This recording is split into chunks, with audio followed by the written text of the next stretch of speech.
Hey all, this is my first video game review, so forgive me if I tend to bore you at some point, because I'm new to this. I've never tried this before, so I'm a bit excited.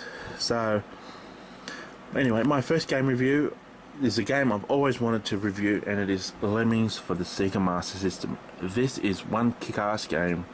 It is one hell of a port, and it deserves a lot of respect. This is a very good port of Lemmings.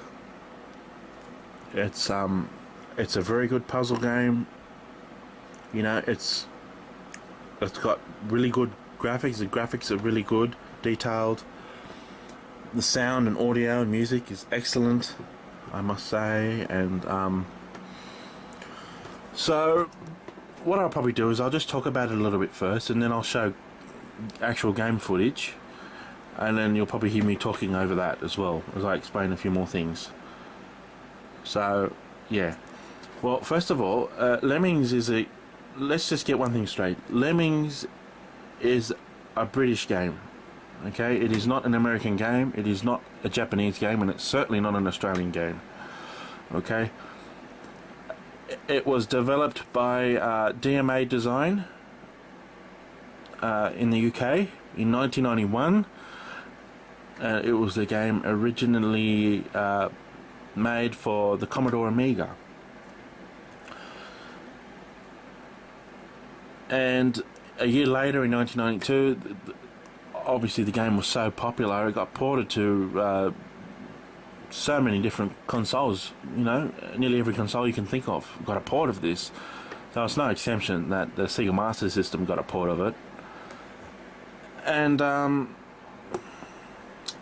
yeah, it's just it's a really good game. And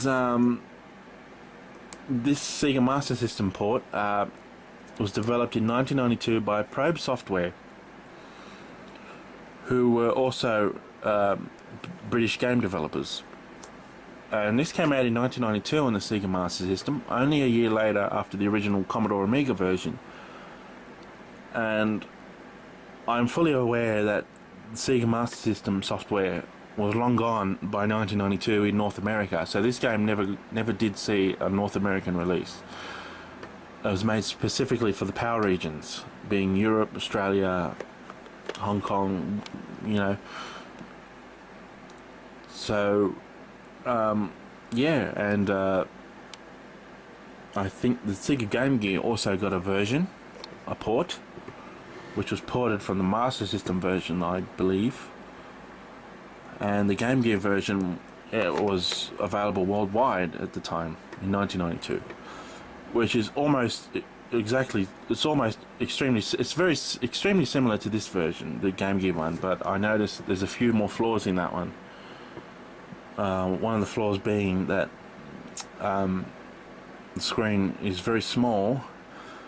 And from what I remember of the Game Gear version, you have to click on the items. It doesn't actually show the items straight out. You have to move the cursor down to the bottom to show the icons, the 8 icons, which is a bit annoying. Also, I noticed on the Game Gear version, some of the music tracks are a bit fucked up. They don't sound quite like the way they're supposed to. And I'm fully aware that the Game Gear version runs at a smooth 60 Hz release, a smooth 60 Hz rate. Sorry, I'm getting it confused with the release rate of the Lemmings. The frame rate, yes, 60 Hz. And so I'm fully aware that, you know, it would run smoother in 60 Hz as that, but that doesn't excuse whether the game developers make a good or shitty port or not. So I think Lemmings ported to the Game Gear had a few flaws in it, because Probe, being the developers, they didn't port it too well to the Game Gear. Some music tracks run a bit too fast and they don't sound quite the way they're supposed to. But anyway, I'm here to talk about this version, not the Game Gear one. So anyway, I have a lot of fun memories of this game. I was first introduced to Lemmings when I was 9 years old, and this And despite being biased towards the Sega Mega Drive Genesis version of Lemmings, this is the first version of the game I ever played.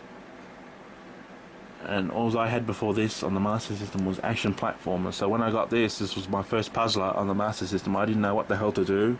It wasn't until my father at the time read the booklet and figured out that, you know, you had to actually use your head to get through the game. So yes, but to be honest, I've been impressed with nearly every single port of Lemmings I've ever seen. I mean, the original Amiga one is a really good version.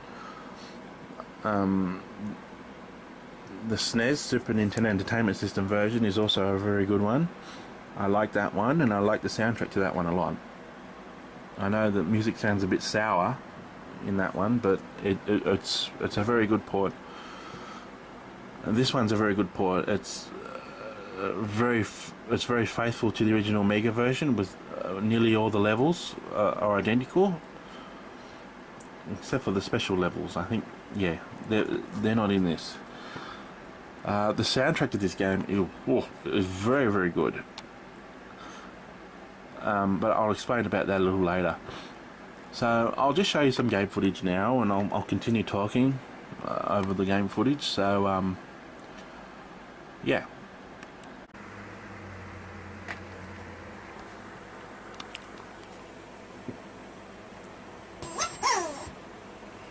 So this is the SEGA Master System Lemmings title screen.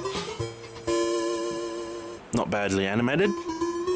This is the menu screen, the title screen. This is the very first level in the game. It is very easy. All you got to do basically is get the Lemmings home on the house on the bottom, or exit, as it's also known as. There's there's 8 icons on the bottom. And basically you just have to build, dig, blast and bomb your way home. And you have to always rescue an acquired amount to pass the level. This is only 10%, so there's only 10 Lemmings in this level here, so I only really have to rescue 1. So as you can see, it's very easy. I'm clearly going to get 100% here. There's 4 game modes, just like there was on the original Commodore Amiga version. Fun, tricky, taxing, mayhem. Mayhem being the most difficult, or some levels anyway. Graphics are very nicely detailed, nice and colourful. See, piece of cake. Level 2, only floaters can survive this. Again, only 10 Lemmings and 10% to be saved. All you got to do here is just give them all an umbrella when they're home. See, these are training levels. I just want to point out that these are training levels. The first, I think, 7 or 8 levels are training levels, where you only really use 1 skill to get them home. Then you get to use all 8 in all sorts of different ways.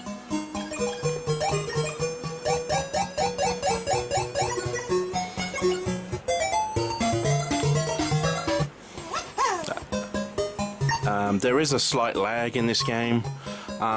There's only 20 Lemmings in this game. There isn't 100 like there is in all the other 16-bit ports in the original one.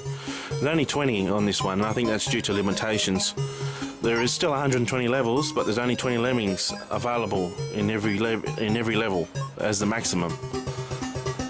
And when they're all out on screen, there's usually a lag and a bit of flicker. That's only a minor problem. I suppose the biggest problem with this game is probably that you play it on the Master System or even the Mega Drive Master System power-based converter. You have to reach out and press the pause button. You can't just press the pause button, which is usually the start button on the controllers on all the other versions. That's a bit of a shame, but I usually try and get through the game without pausing, to be honest. I think there's only 1 level in the game that I have to actually crouch down and have to kneel beside the console for, and I think that's level 28 of Taxing. Poor wee creatures. Fuck, I hate that level. But, yeah, I try and get through it without pausing. Now, the music, let me just say, the music is very well done to this game. I mean, just listen to that. The music was made by Matt Furness, and he's using the Chrysalis sound engine, which was created by Sean Hollingworth, I believe. Because on the SEGA Master System, I believe there's only about three different sound engines, and this is one of the sound engines. And you know, none of the Japanese game developers ever used these type of sounds in the music before. I mean, just listen to that sawtooth wave. I mean, it's pumping away there as the bass. Matt Furness, he was so clever back in the days when he used to make Sega music. I mean, just listen to the way he's sharing those channels. See, the noise, which is the snare drum sound, and the sawtooth wave, which is the bass, they're actually sharing the same channel. They're working in between each other. Because the PSG SN76489 sound chip was very limited. So he pushed the PSG chip right to its limit here. And he did this on a lot of other games too, like Global Gladiators, Alien 3, Back to the Future 3, Road Rash, Outrun Europa, The Terminator, you know, so many more. The music is just great. The square waves are very comfortable on the human ear. They don't sound hurtful like they do in a lot of other SEGA Master System games. I mean, just listen to those drums. No one uses sounds like this. I mean, they really sound like real drums being used there.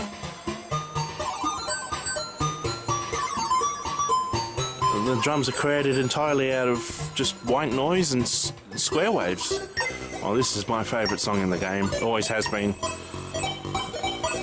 She'll be coming around the mountain. This is my favourite level in the game, level 16 of Fun. I'm actually disappointed that this level was never in the Mega Drive Genesis version. That had its own level. It had its own levels in that one, which is perfectly fine, but I wish this level was in it. And in this port of Lemmings on the SEGA Master System, it had its own exclusive SEGA levels. 5 exclusive SEGA levels that weren't in any other port of this game. SEGA 1, 2, 3, and 4, and 5, and they were all repeated in the last mode, which was Mayhem. Personally speaking, I don't think they really needed to be repeated in Mayhem because they're just as easy in Mayhem as they are in Fun, Tricky, and Taxing. So, yeah. This is a very old song called How Much Is That Doggy in the Window? Originally sung by Paddy Page in the 1950s. Excellent 8-bit conversion here by Matt Furness. Absolutely excellent. Sounds like someone's playing the tune with a row of glasses together. Very clever. This is another SEGA level. This is another level that doesn't require much thought. It's pretty easy. And it's probably a bit of a shame, I suppose, in a way, that the special levels weren't made for this game. I think the 666 level was banned in a few versions of a few ports of Lemmings. I'm not sure what it's due to. I think it's due to some religious bullshit. They actually put the level in this game, and Tricky level 21, I believe it is, but it's called Sixes Not. All they did was they took off the legs of the sixes, so it just looks like 3 squares. So it was pretty smart how they did that probe, and they got away with it.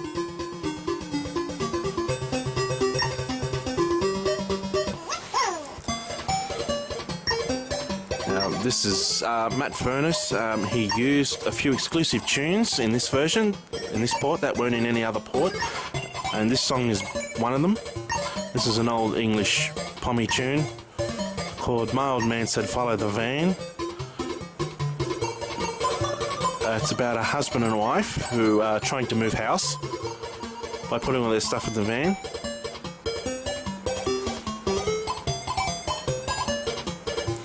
My old man said follow the van and don't dilly-dally on the way. But then I dillied and dallied, dallied and dillied, lost me home and don't know where to roam. That's what you get when you go out drinking, 'cause you can't find your way home.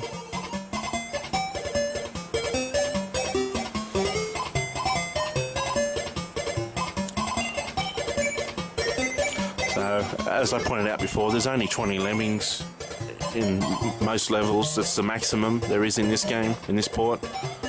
I mean, what can I say? I love this port of this game. It's so nostalgic to me. This is the port that introduced me to Lemmings. It wasn't the Mega Drive Genesis one, it was this one. Because I had a Master System before I upgraded to a Mega Drive, and I had this on the Master System first. Such a great game. And I noticed no one else has done a review of this game on YouTube. I'm the first one.